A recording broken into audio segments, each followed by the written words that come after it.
Antonio and Marla expressing disagreement. Take a moment, look at this stimulus, then we'll talk about it. So anybody have any thoughts on this one, just in terms of what they might be disagreeing over? This one's a little bit complex because it gets into that whole philosophical topic that can get a little unrelatable sometimes.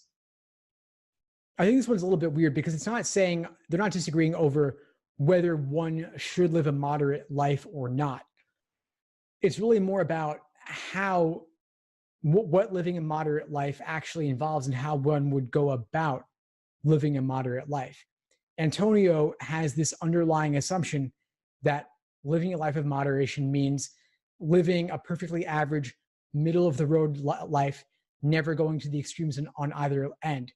And then Marla, I can picture Marla as like at a bar and she's like pounding shot after shot. And she's like, I'm moderate in everything, including moderation. So she occasionally goes on a bender and lives on the edge. And so I think that's really what they're disagreeing over is, what does it mean to live a moderate life?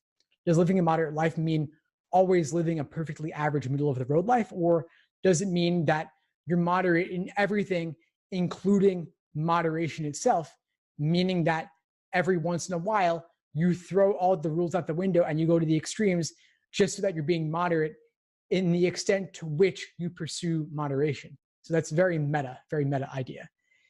So given all that, any thoughts on the correct answer here, anybody?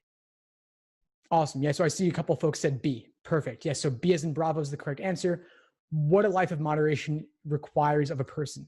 What it means to live a moderate life. Again, Antonio assumes it's always being moderate in everything and living just perfectly average, never going to the extremes.